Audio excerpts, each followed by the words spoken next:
পলাশবাৰী মিৰ্জাস্থিত মামণি ৰয়ছম গোস্বামী চকত মুখ্যমন্ত্ৰী ডক্টৰ হিমন্ত বিশ্ব শৰ্মাৰ জন্মদিন পালন।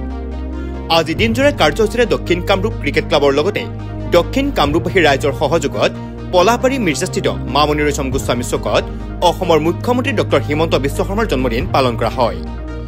জন্মদিন উপলক্ষে ৰাতিপুৱা মিৰ্জাস্থিত ডক্টৰ মামণি ৰয়ছম গোস্বামী সংৰক্ষিত এলেকা চাফা অভিযান কৰা হয়। ইয়াৰ পিছতে নাম প্ৰসংগ পৰিৱেশন কৰা হয় আৰু কেক কাটি জন্মদিন উদযাপন কৰা হয়। উদযাপনস্থলীত বিশেষকৈ উপস্থিত থাকে দক্ষিণ কামৰূপ জিলা বিজেপিৰ সভাপতি অঞ্জন গোস্বামী, যুৱনেতা হিমাংশু শেখৰ বৈশ্য, বিশিষ্ট ব্যৱসায়ী অনিল দাস, পলাশবাৰী সমষ্টিৰ বিধায়ক হেমাংগ ঠাকুৰীয়া, দক্ষিণ কামৰূপ জিলা বিজেপিৰ সম্পাদক অনুপম বৰদলৈ, অনুপ কুমাৰ মেধি প্ৰমুখ্যে ভালেমান ব্যক্তি তথা সমষ্টিবাসী ৰাইজ উপস্থিত থাকে। আমি ভাৰতীয় জনতা পাৰ্টি দক্ষিণ কামৰূপ জিলাৰ আমাৰ এই অনুষ্ঠানটো অনুষ্ঠিত এই অনুষ্ঠানটো অনুষ্ঠিত কৰিছে আমাৰ দক্ষিণ কামৰূপ ক্ৰিকেট সন্থা। তেওঁলোকে আমাক নিমন্ত্ৰণ জনাইছে, আমি আহিছোঁ প্ৰত্যেকেই ইয়াতে। কিন্তু আমি আজি মুখ্য আনন্দিত। সাধাৰণতে ৰাজনৈতিক নেতাবিলাকৰ জন্মদিনত কি দেখা যায়? ৰাজনৈতিক নেতাৰ জন্মদিনত দেখা যায় যে ৰাজনৈতিক দলবিলাকে তেওঁলোকৰ জন্মদিন পালন কৰে, কিন্তু অসমৰ মাননীয় মুখ্যমন্ত্ৰী ডক্টৰ হিমন্ত বিশ্ব শৰ্মাদেৱৰ জন্মদিনত এইটো সম্পূৰ্ণ ব্যতিক্ৰম।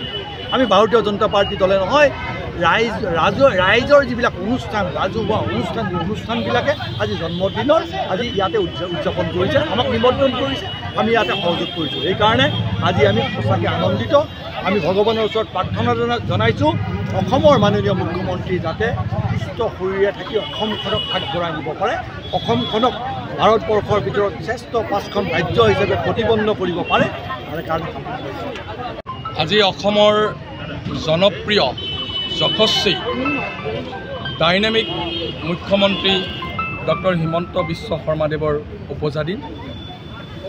এই উপজাদিন উপলক্ষে দক্ষিণ কামৰূপ ক্ৰিকেট ক্লাবৰ উদ্যোগত আৰু দক্ষিণ কামৰূপৰ ৰাইজৰ সহযোগত দক্ষিণ কামৰূপৰ প্ৰাণকেন্দ্ৰ মিৰ্জাৰ মামণি ৰয়ছম চকত অনুষ্ঠিত হোৱা জন্মদিন উপলক্ষে সভাত উপস্থিত থাকি আমি অনুভৱ কৰিছোঁ যে অসমৰ মাননীয় যশস্বী মুখ্যমন্ত্ৰীগৰাকীয়ে 2021 চনত অসমৰ মুখ্যমন্ত্ৰী দায়িত্ব লোৱাৰ পিছত অসমখনক উন্নয়নৰ দিশত সবলভাৱে আগুৱাই লৈ গৈছে আৰু অসমৰ জনসাধাৰণৰ সমৰ্থনত অসমৰ জনসাধাৰণে সকলো সময়তে তেখেতক সহযোগিতা কৰিছে আৰু তেখেতে অসমৰ প্ৰতিটো শ্ৰেণীৰ বিশেষকৈ পিছপৰা শ্ৰেণীৰ ৰাইজৰ কাৰণে বিভিন্ন ধৰণৰ আঁচনিৰ জৰিয়তে তেখেতে ডাইনামিকভাৱে অসমৰ ৰাইজক আগবঢ়াই লৈ গৈছে।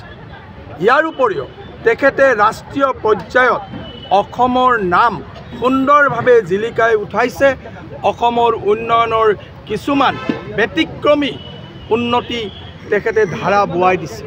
সেয়েহে মাননীয় মুখ্যমন্ত্ৰী মহোদয়ৰ এই উপজদিনত এই পবিত্ৰ স্থানৰ পৰা ভগৱানক প্ৰাৰ্থনা জনাইছোঁ, মা কামাখ্যাক প্ৰাৰ্থনা জনাইছোঁ এইগৰাকী ডাইনামিক যশস্বী মুখ্যমন্ত্ৰীয়ে আগন্তুক দিনত অনাগত দিনত অসমৰ জনসাধাৰণৰ কাৰণে উল্লেখযোগ্য কামৰ জৰিয়তে আমাৰ অসমখনক তেখেতৰ যি সপোন অসমক ভাৰতবৰ্ষৰ 5খন ৰাজ্যৰ সৰ্বশ্ৰেষ্ঠ ৰাজ্য হিচাপে পৰিগণিত কৰিব। আমি ভাবোঁ অসমখনক আজিৰ তাৰিখত তেখেতে যি ধৰণে আগুৱাই লৈ গৈছে অনাগত দিনতো ভগৱানে তেখেতক অধিক শক্তি দিয়ক। এই জন্মদিনৰ জৰিয়তে তেখেতলৈ শুভেচ্ছা জ্ঞাপন কৰিছোঁ। পলাশবাৰীৰ পৰা জিতুমণি শৰ্মাৰ report, news any 365। Stay informed, stay ahead. News Any 365.